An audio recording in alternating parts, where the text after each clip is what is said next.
നമ്മളൊക്കെ ചിന്തിക്കുന്നതിനേക്കാൾ വലിയ പദ്ധതികളാണ് അണിയറയിൽ ഒരുങ്ങുന്നത്. ഇന്ത്യയുടെ പ്രധാനമന്ത്രി നരേന്ദ്രമോദി ഇന്ത്യൻ മഹാസമുദ്രത്തിൽ നമ്മുടെ രാജ്യത്തിന്റെ ആധിപത്യത്തെ അരക്കിട്ടുറപ്പിക്കുന്ന പദ്ധതികളുമായിട്ട് മുന്നോട്ട് പോവുകയാണ്. ഇപ്പൊ മോദി ഓസ്ട്രേലിയയിലാണ് ഉള്ളത്. അദ്ദേഹം പോയത് ഇന്തോനേഷ്യയിൽ നിന്നാണ്. ഇന്തോനേഷ്യയിൽ പോകുന്നതിന് മുമ്പ് അദ്ദേഹം സീഷെൽസിലും പോയിരുന്നു. അപ്പൊ ഇന്ത്യൻ പ്രധാനമന്ത്രിയുടെ ഈ സന്ദർശനങ്ങളൊക്കെ പെട്ടെന്നൊരു ദിവസം വിചാരിച്ചിട്ട് അദ്ദേഹം അങ്ങ് നടത്തുന്ന കാര്യങ്ങളല്ല. അതിന്റെ എല്ലാം പുറകിൽ കൃത്യമായ ആസൂത്രണവും പദ്ധതിയും ഒക്കെ ഉണ്ട്. ഇന്ത്യൻ മഹാസമുദ്രത്തിന്റെ രക്ഷാധികാരിയായിട്ട് അല്ലെങ്കിൽ ഇന്ത്യൻ മഹാസമുദ്രവുമായി ബന്ധമുള്ള രാജ്യങ്ങളുടെ സുരക്ഷയുടെ ഉത്തരവാദിത്വം ഉൾപ്പെടെ ഏറ്റെടുത്തുകൊണ്ട് ഇന്ത്യൻ മഹാസമുദ്രത്തിലെ ആധിപത്യം ഉറപ്പിക്കാനുള്ള ഇന്ത്യയുടെ ചടുലമായ നീക്കങ്ങളുടെ ഭാഗമാണ് ഈ സന്ദർശനങ്ങളെല്ലാം തന്നെ. അതോടൊപ്പം തന്നെ ഇന്ത്യയുടെ സാമ്പത്തിക താല്പര്യങ്ങളും സുരക്ഷാ താല്പര്യങ്ങളും ഒക്കെ ഈ സന്ദർശനങ്ങൾക്ക് പുറകിലുണ്ട്. ഇന്ത്യൻ പ്രധാനമന്ത്രിക്ക് വളരെ ഗംഭീരമായ സ്വീകരണമാണ് ഓസ്ട്രേലിയയിലും ലഭിച്ചത്. ഇന്തോനേഷ്യയിൽ അതിഗംഭീരമായ സ്വീകരണമാണ് ലഭിച്ചത്. എന്താണ് ഇപ്പോൾ നടന്നുകൊണ്ടിരിക്കുന്നത്? ഈ കാണുന്നത് ഇന്ത്യൻ ഓഷന്റെ മേപ്പാണ്. ഇന്ത്യൻ മഹാസമുദ്രത്തിന്റെ മേപ്പ്. ഇന്ത്യൻ മഹാസമുദ്രത്തെ നമുക്കൊരു രാജസദസ്സായിട്ട് നമ്മൾ ഒന്ന് സങ്കല്പിക്കുകയാണെങ്കിൽ ആ രാജസദസ്സിന്റെ അങ്ങേയറ്റത്തായിട്ട് മധ്യഭാഗത്തായിട്ട് ഒരു സിംഹാസനത്തിൽ ഇരിക്കുന്ന ഒരു രാജാവിനെ പോലെയാണ് നമ്മുടെ ഭാരതം ഇരിക്കുന്നത്. ഇന്ത്യൻ മഹാസമുദ്രത്തിന്റെ അധിപനായിട്ട് അവിടെ ഇരുന്നു കഴിഞ്ഞാൽ ഇന്ത്യയുടെ പൊസിഷനിലേക്ക് ഒന്ന് നോക്കുക. അവിടെ ഇരുന്ന് കഴിഞ്ഞാൽ നമുക്ക് ചുറ്റുമുള്ളതെല്ലാം കൃത്യമായി കാണാൻ കഴിയും. ഒരു രാജസിംഹാസനം മനസ്സിൽ കാണുക. ഈ രാജസിംഹാസനത്തിൽ രാജാവ് ഇരിക്കുന്ന ഇരിപ്പിടം ഒന്ന് സങ്കല്പിക്കുക. അതിനോട് സാദൃശ്യമുള്ള രീതിയിലാണ് ഇന്ത്യൻ ഓഷനിൽ ഇന്ത്യയുടെ ഒരു പൊസിഷൻ എന്ന് പറയുന്നത്. അത്രയേറെ ഭൂമിശാസ്ത്രപരമായ അഡ്വാൻറ്റേജ് നമുക്കിവിടെ ഉണ്ട്. ഈ ഇന്ത്യൻ മഹാസമുദ്രത്തിൽ ഏറ്റവും അധികം തീരങ്ങളുള്ള ഒരു രാജ്യം ഓസ്ട്രേലിയയാണ്. പക്ഷെ ഓസ്ട്രേലിയയുടെ സുരക്ഷ എന്ന് പറയുന്നത് അമേരിക്ക എന്ന് പറയുന്ന ഏക രാജ്യത്തെ ആശ്രയിച്ചാണ് നിൽക്കുന്നത്. ഈ അമേരിക്കയും ഓസ്ട്രേലിയയും തമ്മിലുള്ള ദൂരം എന്ന് പറയുന്നത് വളരെ വലുതാണ്, വളരെ വലുത്. ഏതാണ്ട് 12,000 കിലോമീറ്റർ മുതൽ 16,000 കിലോമീറ്റർ വരെ ദൂരമുണ്ട് ഓസ്ട്രേലിയയും അമേരിക്കയും തമ്മിൽ. എന്നാൽ ഇന്ത്യയും ഓസ്ട്രേലിയയും തമ്മിൽ ഒരു 4,500 മുതൽ 5,000 കിലോമീറ്ററിനിടയിലുള്ള ദൂരമാണുള്ളത്. ഞാൻ പറയുന്നത് ആൻഡമാൻ നിക്കോബാർ ദ്വീപുകളിൽ നിന്നുള്ള ഓസ്ട്രേലിയയിലേക്കുള്ള ദൂരമാണ്. ഇനി ഇന്ത്യയുടെ മെയിൻലാൻഡിലേക്ക് വന്നാൽ ചെന്നൈ ഉൾപ്പെടെയുള്ള സ്ഥലങ്ങളിൽ നിന്ന് ഏകദേശം 5,500 കിലോമീറ്റർ മാത്രം ദൂരമാണ് ഉള്ളത്. ചരിത്രകാലം പരിശോധിച്ചാൽ ഇന്ത്യയിൽ നിന്ന് ധാരാളം ആളുകൾ 4,000 വർഷങ്ങൾക്ക് മുമ്പ് തന്നെ ഓസ്ട്രേലിയയിൽ എത്തിയിട്ടുണ്ട്. 4,500 വർഷം മുമ്പ് ഓസ്ട്രേലിയയിലേക്ക് ഇന്ത്യക്കാർ എത്തുകയും ആ ഇന്ത്യൻ വംശജർ അവിടെയുള്ള പ്രാദേശിക വിഭാഗവുമായി ചേർന്ന് പരസ്പരം സഹകരിച്ച് ജീവിക്കുകയും ചെയ്തിട്ടുണ്ട് എന്നതിന് ഇന്ന് തെളിവുകളുണ്ട്. അതായത് ഓസ്ട്രേലിയയിലെ പല പ്രദേശങ്ങളിലുമുള്ള തദ്ദേശീയരായ മനുഷ്യരുടെ ശരീരത്തിൽ ഇന്ത്യൻ DNA സാന്നിധ്യം കണ്ടെത്തിയിട്ടുണ്ട്. അതായത് ഒരു വശത്ത് ഇൻഡസ് വാലി സിവിലൈസേഷൻ ഗംഭീരമായ രീതിയിൽ ഡെവലപ്പായി നിന്ന സമയത്ത് നമ്മുടെ ഇന്ത്യൻ സബ് കോണ്ടിനെന്റിൽ നിന്ന് ഇന്ത്യൻ വംശജർ ഓസ്ട്രേലിയയിൽ വരെ എത്തി എന്നതിന് തെളിവുണ്ട്. ഇത് ഞാൻ വെറുതെ പറയുന്നതല്ല, ആർക്കും പരിശോധിച്ച് ഉറപ്പുവരുത്താവുന്ന കാര്യങ്ങളാണ്. സോ അത്രയും വലിയ ഒരു പ്രാധാന്യം ഇന്ത്യക്കുണ്ട്. എന്നാൽ ഇന്നത്തെ ഓസ്ട്രേലിയയിലെ മെജോറിറ്റി ആളുകൾ ഈ പറയുന്ന തദ്ദേശീയരല്ല കേട്ടോ, യൂറോപ്യൻസ് ആണ്, അല്ലെങ്കിൽ അധിനിവേശം നടത്തി അവിടെ എത്തിയവരാണ്. പക്ഷെ ഇപ്പോഴും ഒരു 10 ലക്ഷത്തിലധികം തദ്ദേശീയരായിട്ടുള്ള ആളുകൾ അവിടെ ഉണ്ടെന്നാണ് കണക്കാക്കപ്പെടുന്നത്. അവരിൽ ഒരു വലിയ വിഭാഗം പേരിൽ ഇന്ത്യൻ DNA വ്യക്തമായി തന്നെ കാണാൻ കഴിയും. അപ്പൊ ഇന്ത്യയാണ് ഓസ്ട്രേലിയയുടെ വളരെ അടുത്ത് കിടക്കുന്ന ഒരു ഗ്രേറ്റ് പവർ എന്ന് പറയുന്നത്. പിന്നെ ഉള്ളത് ചൈനയാണ്. ചൈനയിൽ നിന്ന് രക്ഷപ്പെടാനാണ് ഓസ്ട്രേലിയ ഇന്ത്യയുമായിട്ട് ഈ എല്ലാ സൗഹൃദം ഉണ്ടാക്കുന്നത്. ഓസ്ട്രേലിയയുടെ സുരക്ഷ എന്ന് പറയുന്നത് കാലാകാലങ്ങളായിട്ട് അമേരിക്കയുടെ കൈകളിലാണ്. പക്ഷെ അമേരിക്കയ്ക്ക് ഒരുപാട് ഉത്തരവാദിത്തങ്ങളാണല്ലോ ലോകത്ത്. യൂറോപ്പിന്റെ സംരക്ഷകൻ, ഗൾഫിന്റെ സംരക്ഷകൻ, ജപ്പാന്റെ സംരക്ഷകൻ, അങ്ങനെ ഒരുപാട് രാജ്യങ്ങളെ സംരക്ഷിച്ച് ഇപ്പൊ അമേരിക്കയ്ക്ക് സ്വന്തം കാര്യം നോക്കാൻ പോലും സമയമില്ലാത്ത അവസ്ഥയാണെന്നാണ് പറയുന്നത്. അപ്പൊ അതുകൊണ്ട് അമേരിക്കയെ മാത്രം ആശ്രയിച്ച് ഇനിയുള്ള കാലത്ത് മുന്നോട്ട് പോകാൻ കഴിയില്ല എന്ന് മനസ്സിലാക്കിയ ഓസ്ട്രേലിയ കൂടുതൽ രാജ്യങ്ങളുമായിട്ട് ബന്ധം കൂടുതൽ ശക്തമാക്കാൻ ശ്രമിക്കുകയാണ്. അവർക്ക് നാച്ചുറലായിട്ട് അവരുടെ മുമ്പിലുള്ള ഏറ്റവും വലിയ ചോയ്സ് എന്ന് പറയുന്നത് ഇന്ത്യയാണ്. കാരണം ഇന്ത്യൻ മഹാസമുദ്രത്തിലെ ഏറ്റവും കരുത്തനായ രാജ്യം ഇന്ത്യയാണ്. അത് നാവിക ബലം കൊണ്ടാണെങ്കിലും സൈനിക ബലം കൊണ്ടാണെങ്കിലും എല്ലാ അർത്ഥത്തിലും. അവിടെ പതിയെ പതിയെ ഓസ്ട്രേലിയയുടെ കൂടി ഒരു സംരക്ഷകനായിട്ട് അല്ലെങ്കിൽ സുരക്ഷയിൽ ഒരു പ്രധാന പങ്കാളിയായിട്ട് ഇന്ത്യ മാറുന്ന ഒരു കാഴ്ചയാണ് നമ്മൾ കാണുന്നത്. ഇതിനെ ഇപ്പോഴത്തെ ഈ സന്ദർശനം ഒരു തുടക്കമാണ് നരേന്ദ്രമോദിയുടേത്. പതിയെ ഓസ്ട്രേലിയ ഉൾപ്പെടെയുള്ള രാജ്യങ്ങൾ ഇന്ത്യൻ ആയുധങ്ങൾ വാങ്ങുന്ന ഒരു ദിവസത്തിലേക്ക് കാര്യങ്ങൾ പോകും.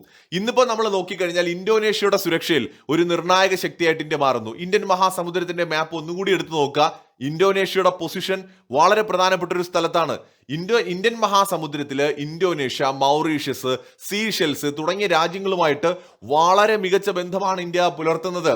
അതുപോലെ തന്നെ ഇപ്പോ മിഡിൽ ഈസ്റ്റ്, വെസ്റ്റേൺ ഏഷ്യയിലേക്ക് വന്നു കഴിഞ്ഞാൽ ഒമാനുമായിട്ടുള്ള ഇന്ത്യയുടെ ബന്ധം വളരെ പ്രധാനമാണ്. UAEയുമായിട്ടുള്ള ഇന്ത്യയുടെ ബന്ധം വളരെ പ്രധാനമാണ്. സൗത്ത് ഈസ്റ്റ് ഏഷ്യയിൽ മലേഷ്യ, സിംഗപ്പൂർ, തായ്ലൻഡ്, മ്യാൻമാർ എല്ലാം ഇന്ത്യയെ സംബന്ധിച്ചിടത്തോളം വളരെ പ്രധാനപ്പെട്ട റീജിയൻ ആണ്. ഇവരുമായിട്ടൊക്കെ ഇന്ത്യക്ക് സവിശേഷമായ ബന്ധമുണ്ട്. ഇനി ഈസ്റ്റ് സൗത്തേൺ ആഫ്രിക്കയിലേക്ക് പോയി കഴിഞ്ഞാൽ ഇന്ത്യൻ മഹാസമുദ്രവുമായി ബന്ധപ്പെട്ട് കിടക്കുന്ന രാജ്യങ്ങൾ എടുക്കാം. നരേന്ദ്രമോദി ഗവൺമെന്റ് പ്രത്യേക താല്പര്യമെടുത്ത് ബന്ധം മെച്ചപ്പെടുത്തിയ കുറച്ച് രാജ്യങ്ങളിൽ സൗത്ത് ആഫ്രിക്കയുണ്ട്, മൊസാംബിക് ഉണ്ട്, താൻസാനിയ ഉണ്ട്. താൻസാനിയ ഇന്ത്യ ബന്ധം വളരെ മികച്ച രീതിയിലേക്ക് എത്തിയിട്ടുണ്ട്. കെനിയ ഉണ്ട്, അതുപോലെ തന്നെ ഈജിപ്റ്റ് ഉണ്ട്. ഈ രാജ്യങ്ങളുമായിട്ടൊക്കെ വളരെ മികച്ച ബന്ധമാണ് ഇന്ത്യ ഉണ്ടാക്കിയെടുത്തിട്ടുള്ളത്. ഇതിനൊക്കെ പുറമെ എടുത്തു പറയേണ്ട മഡഗാസ്കറുമായിട്ടുള്ള ഇന്ത്യയുടെ ബന്ധം വളരെ ശക്തമായിട്ട് ഇന്ത്യ മാറ്റുകയാണ്. മഡഗാസ്കർ, അതുപോലെ ഇന്ത്യൻ മഹാസമുദ്രത്തിൽ വരുന്ന മൗറീഷ്യസ് ഇന്ത്യയുടെ ഏറ്റവും അടുത്ത പങ്കാളിയാണ്. ഇന്ത്യൻ വംശജർ കൂടുതലുള്ള രാജ്യമാണ് മൗറീഷ്യസും സീഷെൽസും എന്നൊക്കെ പറയുന്നത്. ഇവിടെ എല്ലാം നരേന്ദ്രമോദി സന്ദർശനം നടത്തിയതൊക്കെ കൃത്യമായ പദ്ധതികളുടെ ഭാഗമായിട്ടാണ്. മോദിക്ക് കൃത്യമായ ഒരു ലക്ഷ്യമുണ്ട്. ഇന്ത്യയെ ഇന്ത്യൻ മഹാസമുദ്രത്തിന്റെ അധിപനായി നിലനിർത്തുക. ചൈനയും അമേരിക്കയും ഇന്ത്യൻ മഹാസമുദ്രത്തിൽ കയറി ഒരുപാട് കളിക്കണ്ട. ഇവിടെ നമ്മളൊക്കെ ഉണ്ട്. അതായത് ഇന്ത്യൻ മഹാസമുദ്രത്തിൽ പ്രധാനപ്പെട്ട രാജ്യങ്ങളുണ്ട്. ഓസ്ട്രേലിയ ഉണ്ട്, ഇന്ത്യ ഉണ്ട്, നേരത്തെ പറഞ്ഞ മൗറീഷ്യസ്, സീഷെൽസ്, ശ്രീലങ്ക, മഡഗാസ്കർ, അതുപോലെ പാകിസ്ഥാനും ബംഗ്ലാദേശും ദൗർഭാഗ്യവശാൽ ഇന്ത്യൻ മഹാസമുദ്രവുമായിട്ട് ചേരുന്ന രാജ്യങ്ങളാണ്. അതിൽ ബംഗ്ലാദേശിനെയൊക്കെ ഇന്ത്യക്ക് അറിയാം എവിടെ വരച്ച വരയിൽ നിർത്തണം എന്നുള്ളത്. അത് കുറച്ച് കഴിയുമ്പോൾ എല്ലാവർക്കും മനസ്സിലാവും. അതുപോലെ മലേഷ്യ, സിംഗപ്പൂർ, തായ്ലൻഡ്, മ്യാൻമാർ, അങ്ങനെ ഇന്ത്യൻ ഓഷനിലെ രാജ്യങ്ങളെല്ലാം കൂടെ നിർത്തിക്കൊണ്ട് അതിന്റെ നേതൃത്വത്തിൽ നിൽക്കാനുള്ള ഇന്ത്യയുടെ തന്ത്രപരമായ നീക്കങ്ങളാണ് നമ്മൾ കാണുന്നത്. ചൈനീസ് അധിനിവേശത്തെ ഭയക്കുന്ന ഓസ്ട്രേലിയയും ഇന്തോനേഷ്യയും അടക്കമുള്ള രാജ്യങ്ങൾക്ക് അത് ആവശ്യവുമാണ്. 2 പതിറ്റാണ്ട് മുമ്പ് ചൈനയുടെ സാമ്പത്തിക വളർച്ച വളരെ സമാധാനപരമായിരിക്കുമെന്നാണ് ഓസ്ട്രേലിയ കരുതിയത്. ചൈനയുമായിട്ടുള്ള വൻ വ്യാപാരത്തെ തങ്ങളുടെ സുരക്ഷയുമായിട്ട് അവർ കൂട്ടിക്കുഴച്ചുമില്ല.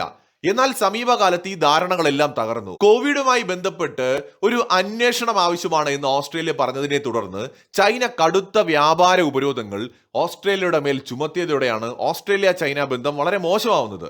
ചൈനയെ ഗൗരവമായി കാണാൻ ഓസ്ട്രേലിയ പ്രേരിപ്പിച്ച ഒരു പ്രധാന സംഭവം അതായിരുന്നു. അതിനു പുറമെ ഇന്ത്യൻ മഹാസമുദ്രത്തിൽ ചൈന തങ്ങളുടെ നാവിക സാന്നിധ്യം വർദ്ധിപ്പിക്കുകയും ഓസ്ട്രേലിയയുടെ തൊട്ടടുത്തുള്ള പസഫിക് ദ്വീപുകളിൽ സൈനിക താവളങ്ങൾ സ്ഥാപിക്കാൻ ശ്രമിക്കുകയും ചെയ്തത് അപകട സൂചനയായിട്ടാണ് ഓസ്ട്രേലിയ കാണുന്നത്. വെറുമൊരു വ്യാപാര പങ്കാളിത്തം കൊണ്ട് മാത്രം തങ്ങളുടെ സുരക്ഷ ഉറപ്പാക്കാനാകില്ല എന്ന് മനസ്സിലാക്കിയ ഓസ്ട്രേലിയ തങ്ങളുടെ ഔദ്യോഗിക ദേശീയ പ്രതിരോധ നയത്തിൽ ഇന്ത്യയെ ഒരു ടോപ്പ് ടയർ സുരക്ഷാ പങ്കാളിയാക്കി മാറ്റുന്നതാണ് പിന്നീട് കാണുന്നത്. അതോടൊപ്പം തന്നെ അമേരിക്കയെ കാലാകാലങ്ങളായിട്ട് ആശ്രയിച്ചിരുന്ന ഓസ്ട്രേലിയ ഈ അമേരിക്കയിലെ ഭരണമാറ്റങ്ങൾ വിദേശ നയങ്ങളെ ബാധിക്കുന്നത് ഗൗരവമായിട്ടാണ് കാണുന്നത്. ഇപ്പൊ ട്രംപിന്റെ നിലപാടുകൾ ഒരു പ്രധാന കാരണമാണ്. ഒരു രാജ്യത്തെ മാത്രം പൂർണ്ണമായി വിശ്വസ്തയോടെ ആശ്രയിക്കാൻ ഇനിയുള്ള കാലത്ത് കഴിയില്ല എന്ന് മധ്യവർത്തി ശക്തിയായ ഓസ്ട്രേലിയ ഭയപ്പെടുകയാണ്. അതുകൊണ്ട് അമേരിക്കയെ അവർ ഉപേക്ഷിക്കുന്നൊന്നുമില്ല. മറിച്ച് ഇന്ത്യയെ പോലെയുള്ള ശക്തരായ രാജ്യങ്ങളുമായി ചേർന്ന് ഒരു പുതിയ സഖ്യ ശൃംഖല അല്ലെങ്കിൽ നെറ്റ്വർക്ക് ഓഫ് അലയൻസ് ഉണ്ടാക്കുക എന്നതാണ് ഓസ്ട്രേലിയയുടെ ലക്ഷ്യം. അതുകൊണ്ടാണ് അവർ ഇന്ത്യയോടൊപ്പം ജപ്പാനുമായും സഹകരിക്കാൻ പ്രത്യേകം ശ്രമിക്കുന്നത്. ഇതേ താല്പര്യങ്ങൾ തന്നെയാണ് ജപ്പാനുമുള്ളത്. ഈ അടുത്തിടെയാണ് ജപ്പാൻ ഇന്ത്യയോട് നമുക്കൊരു ഏഷ്യൻ നാറ്റോ ഉണ്ടാക്കിയല്ലോ എന്ന് ചോദിച്ചത്. ഇന്ത്യ പറഞ്ഞു പറ്റില്ല എന്ന്. അത്തരം സൈനിക സഖ്യങ്ങളിൽ ഇന്ത്യ വിശ്വസിക്കുന്നില്ല. ഇന്ത്യയുടെ കാര്യം കൈകാര്യം ചെയ്യാൻ ഇന്ത്യക്ക് അറിയാം. അതുകൊണ്ട് തന്നെ മറ്റ് രാജ്യങ്ങളുടെ സപ്പോർട്ട് നമുക്ക് ആ കാര്യത്തിൽ ആവശ്യമില്ല. അപ്പൊ ജപ്പാൻ അതുകൊണ്ട് എന്ത് ചെയ്തു? ആ ശ്രമം ഉപേക്ഷിച്ചിട്ട് ഇന്ത്യയുമായി പ്രത്യേകം, ഓസ്ട്രേലിയയുമായി പ്രത്യേകം ബന്ധം സ്ഥാപിച്ചുകൊണ്ട് ശക്തമായ ഒരു നെറ്റ്വർക്ക് ക്രിയേറ്റ് ചെയ്യാൻ അവരും ശ്രമിക്കുകയാണ്. അതേ വഴി തന്നെയാണ് ഇന്ന് ഓസ്ട്രേലിയയും തെരഞ്ഞെടുക്കുന്നത്. അപ്പൊ ജപ്പാനും ഓസ്ട്രേലിയക്കും സ്വാഭാവികമായി അമേരിക്ക കഴിഞ്ഞാൽ പിന്നെ ആര് എന്ന് ചോദിച്ചാൽ റഷ്യയോ ചൈനയോ അവർക്ക് എന്തായാലും തിരഞ്ഞെടുക്കാൻ പറ്റില്ല. പിന്നെ ഉള്ളത് ഇന്ത്യയാണ്. അങ്ങനെ നാച്ചുറൽ പാർട്ണറായിട്ട് ഇന്ത്യ അവിടെ മാറുകയാണ്. ലോകത്തിലെ ഏറ്റവും നീളമേറിയ ഇന്ത്യൻ മഹാസമുദ്ര തീരമുള്ളത് ഓസ്ട്രേലിയക്കാണ്. എന്നാൽ ചരിത്രപരമായി അവരുടെ സൈന്യം പസഫിക് സമുദ്രത്തിലാണ് കൂടുതൽ ശ്രദ്ധ കേന്ദ്രീകരിച്ചിരിക്കുന്നത്. എന്നാൽ ഇപ്പോൾ ചൈനീസ് ആണവ അന്തർവാഹിനികളും ചാരക്കപ്പലുകളും ഇന്ത്യൻ മഹാസമുദ്രത്തിൽ സ്ഥിരമായി പ്രവേശിക്കാൻ തുടങ്ങിയതോടെ തങ്ങളുടെ പടിഞ്ഞാറൻ അതിർത്തി അപകടത്തിലാണ് എന്ന് ഓസ്ട്രേലിയ തിരിച്ചറിയുന്നുണ്ട്. ഇന്ത്യൻ മഹാസമുദ്രത്തിലെ ഏറ്റവും ശക്തമായ റെസിഡന്റ് നാവിക ശക്തി ഇന്ത്യയാണ്. ഈ സമുദ്രത്തിലെ പ്രധാന കപ്പൽപാതകളുടെ നിയന്ത്രണം ഇന്ത്യയുടെ കൈകളിലാണ്. തങ്ങളുടെ സുരക്ഷയ്ക്കും പ്രതിരോധത്തിനുമായി ഓസ്ട്രേലിയക്ക് അതുകൊണ്ട് തന്നെ ഇന്ത്യ ആവശ്യമാണ്. കാരണം ചൈനീസ് കപ്പലുകളുടെ ചലനങ്ങൾ നിരീക്ഷിക്കാനും പ്രതിരോധിക്കാനും ആവശ്യമായ ഭൂമിശാസ്ത്രപരമായ സ്ഥാനവും വൻ നാവിക ശക്തിയും ഉള്ളത് ഇന്ത്യക്കാണ്. ദൂരെ കിടക്കുന്ന അമേരിക്കയേക്കാൾ അടുത്ത് കിടക്കുന്ന ഇന്ത്യയെ കൊണ്ട് തങ്ങൾക്ക് വളരെയധികം ഗുണമുണ്ട് എന്ന് ഇന്ന് ഓസ്ട്രേലിയ തിരിച്ചറിയുന്നുണ്ട്. ഇന്ത്യൻ പ്രധാനമന്ത്രി നരേന്ദ്രമോദിയുടെ ഈ ഒരു ഓസ്ട്രേലിയ സന്ദർശനത്തിൽ സുപ്രധാനപ്പെട്ട കരാറുകൾ സൈൻ ചെയ്യുന്നതും അതുകൊണ്ടാണ്. പരസ്പരം എല്ലാ മേഖലയിലും, അതായത് ഇന്ത്യയുടെ വിമാനങ്ങൾക്ക് ഓസ്ട്രേലിയയുടെ കോക്കസ് ദ്വീപുകൾ ഉപയോഗിക്കുക ഉൾപ്പെടെയുള്ള കാര്യങ്ങൾക്കുള്ള അനുമതി നൽകുക, പരസ്പരം ആകാശത്ത് വെച്ച് ഇന്ധനം നിറയ്ക്കാൻ വേണ്ടിയിട്ടുള്ള സഹകരണം, ഇന്ത്യൻ യുദ്ധവിമാനങ്ങൾക്ക് ആകാശത്ത് വെച്ച് ഇന്ധനം നൽകാൻ ഓസ്ട്രേലിയൻ ടാങ്കർ വിമാനങ്ങൾക്ക് അനുവാദം നൽകുന്ന കരാർ തുടങ്ങി നിരവധി പ്രതിരോധ കരാറുകൾ അടക്കം ഇന്ത്യയും ഓസ്ട്രേലിയയും സൈൻ ചെയ്യുന്നുണ്ട്. കൂടുതൽ വിവരങ്ങൾ ഇനി പുറത്തു വരാനിരിക്കുന്നതേ ഉള്ളൂ. സോ ഇന്ത്യയെ സംബന്ധിച്ചിടത്തോളം ഇന്ത്യ ശ്രമിക്കുന്നത് ഇന്ത്യൻ ഓഷനിൽ തങ്ങളുടെ ആധിപത്യം ശക്തമാക്കുന്നതിന് വേണ്ടിയാണ്.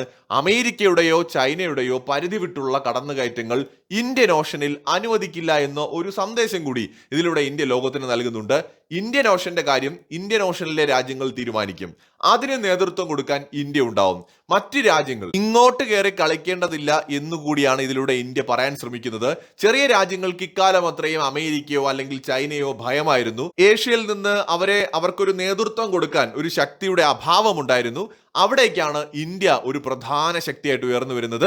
അമേരിക്കയുടെ കെണികളിൽ പെടാത്തൊരു രാജ്യമാണ്. അമേരിക്കയ്ക്ക് ഒരിക്കലും ഇന്ത്യയിൽ ജനാധിപത്യമില്ലെന്ന് പറയാൻ പറ്റില്ല. ഇന്ത്യ ഏകാധിപത്യ രാഷ്ട്രമാണെന്ന് പറഞ്ഞ് ഉപരോധം ഏർപ്പെടുത്താൻ പറ്റില്ല. ഒരുപാട് പരിമിതികളുണ്ട് അമേരിക്കയ്ക്ക് ഇന്ത്യക്കെതിരെ ഓപ്പറേറ്റ് ചെയ്യാൻ. മാത്രമല്ല അമേരിക്കൻ കമ്പനികൾക്ക് ഇന്ത്യ ഇല്ലാതെ ഒരു നിലനിൽപ്പില്ല എന്നൊരു സ്ഥിതി കൂടിയുണ്ട്. അപ്പൊ ചൈനയുടെയും റഷ്യയുടെയും കാര്യത്തിലുള്ള ഇടപെടലുകൾ ഇന്ത്യയുടെ കാര്യത്തിൽ നടത്താൻ അമേരിക്കൻ ഭരണകൂടത്തിന് പരിമിതികളുമുണ്ട്. അപ്പോൾ ഇന്ത്യക്ക് വലിയൊരു ഭാവിയുണ്ട് എന്ന് ചെറിയ രാജ്യങ്ങളും തിരിച്ചറിഞ്ഞിട്ടുണ്ട്. സൈനികവും അല്ലെങ്കിൽ മിലിറ്ററി പരമായ ശക്തി എന്നതിനപ്പുറം, സാമ്പത്തികമായ ശക്തി എന്നപ്പുറം ഇന്ത്യ പെട്ടെന്ന് മറ്റ് രാജ്യങ്ങൾക്ക് തകർക്കാൻ കഴിയാത്ത ഒരു സ്റ്റെബിലിറ്റി ഉള്ള രാജ്യമായി മാറിയിരിക്കുന്നു എന്ന് തിരിച്ചറിയുന്നത് കൊണ്ടാണ് ഇന്തോനേഷ്യൻ പ്രസിഡന്റിന് തുറന്നു പറയാൻ കഴിയുന്നത് എന്റെ ദേഹത്ത് ഇന്ത്യൻ DNA ഉണ്ട്, അല്ലെങ്കിൽ ഞാനും ഒരു ഇന്ത്യൻ വംശജനാണ് എന്ന തരത്തിൽ അദ്ദേഹത്തിന് പറയാനുള്ള ധൈര്യം വരുന്നത് അവിടെ നിന്നാണ്. അത് തന്നെയാണ് ഓസ്ട്രേലിയ ഇന്ത്യ റിലേഷന്റെയും അടിസ്ഥാനം.